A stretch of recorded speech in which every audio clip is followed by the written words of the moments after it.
making this little video just to show you how I like to use Adobe Capture to create looks, which translate to color lookup tables that I can then bring into Photoshop and use to influence the color and play with color in my work. So here I've got my iPhone and I've just set it up on a stand for right now, but I actually normally just hold it by hand when I'm doing this. And then I've got something that I like the color of that I say, well, that's probably something I'm going to photograph and use in Capture. So then what I need to do is open up Capture, and it's only something that you can use on an iPhone, an iPad, a tablet, or an Android device. It has to be an iOS or Android device. So you cannot access this program on a desktop computer or a laptop computer, unfortunately, at least not at this time. So they now have some audio features, which I don't really know much about that at all. So I use just certain features in here. You may, the first time that you log in, have to enter your Adobe ID and approve that. And you may also have to give permission for either the microphone or the camera to be used, because it definitely needs the camera to do this. And it does a lot of different things. There's, let me zoom in a little bit on it there. It can do graphics, it can do shapes. So for example, if it's looking at this elephant image, it almost makes it like a wood block. I don't know what I would use that for, but perhaps if you were doing some type of a poster or you wanted to posterize something, could be an interesting thing. I'll go back to the main menu for a second here. It does a thing called colors, and that will analyze your image and pick out 5 colors for you that are what it thinks are the prominent colors in the image. So it's kind of like having a palette. I don't find that as useful as the color lookup table idea though, which is a much wider range of colors. So go back to the main, and you can go back and forth here from all the ones too, but just to show you the other things that are on the main menu. I love the patterns. If you create patterns from something, it changes the patterns live depending on what's in front of the camera. So if I put my hand in front of the camera, it starts to do a little kaleidoscope thing and change as it goes. And you can do lots of different patterns. You can do just like the same that you can do in Photoshop when you're using a pattern maker in there. So it's kind of fun. I mean, if you're stuck in an airport or you happen to be in a museum and you're seeing a lot of colorful stuff, it's kind of fun to make patterns. Let's say I do make this pattern. I just click the button for the pattern and it tells me, okay, this is going to be your pattern and it's made from that. If I want to rotate the pattern in some way or change it a little bit, I still can do that. And then when I click save, it will save it to my library, and eventually in an hour or two that will show up on my computer. There's often a little bit of lag time there. You'll see up at the top here, I have a cloud, and if I do click that cloud, it'll say, do you want to resume syncing to the libraries? And sometimes I just find, even though I click that multiple times, it's a tad slow. Just be aware of that. But that's that little cloud button there. So let me go back to the bottom of these then. You can create 3D materials now, and that's new, especially with Photoshop Beta, but I don't really do that yet. You can create brushes and shapes, but this is the one that I really like, the very last one here, the looks.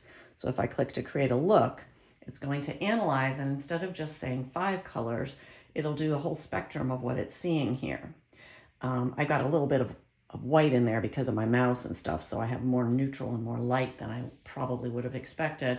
But if I like that, and I think, okay, well, let's just try it, I'll click the button to take the picture. And then it gives me a series of images. It gives you these 4 people, a landscape, and you can upload something of your own as a preview image. And on any of these, if you click and hold it, it will show you the original. And then you let go and it shows you what it does when it applied these colors to it. So here's the landscape with my colors applied, and there was the original. So in this case, it's really toning it down and going with a bronzy, yellowy tone, but nothing too over the top. Let's just pick a different image for fun and see what it does with something else. So I'll go back for a second because I didn't necessarily love that one. So I'm going to say I'm going to discard those changes. Okay, this one's a little brighter, a little peppier looking to me. I like that. And you can, if I were really doing this, I would take my camera and hold it up and really zoom in on the part that I want, but I'm trying to leave the camera stationary here just so it'll look okay for this video. But let's say I'm kind of happy with this. I see I got little bits of red and little bits of pink in there and some other colors. So then once again, I'm going to click to make the choice. I can see what these look like. And honestly, these never look all that great to me, so I don't worry that much about what they look like. And then if you want to change it a bit, you can. Down here, you can say, do it more this way, more featuring this color, whatever. I tend to leave them on the first one initially just to say, let's see how that's going to be. And then I click save. And I can give it a name if I want, but honestly, a lot of times I just leave them with the number. This is look 44, that's fine. And it's asking me if I also want to save any of the graphics that it kind of separated out, or a color theme or a shape, which is kind of interesting. It picks things and it even makes a pattern. So if you wanted any of those, you could check the boxes for those as well, even a gradient and all kinds of other little things there. But I really just want my look. So I'm just going to click save at the bottom here. And that saved it, and it will eventually upload to the cloud. So sometimes I do it with my own images, particularly if I have one image and I'm trying to get another image to look a lot like that one. That can be an interesting way to approach that. And here I'm getting like all these blues and greens from this image. So sure, I'll click and save that one and save it. I don't want the other things, so I'm just going to click save without checking the patterns or the other things. Another interesting thing is you actually can hold the camera up in front of your computer screen. So let's say you find an image in a museum website or a biodiversity heritage or somewhere else on the internet.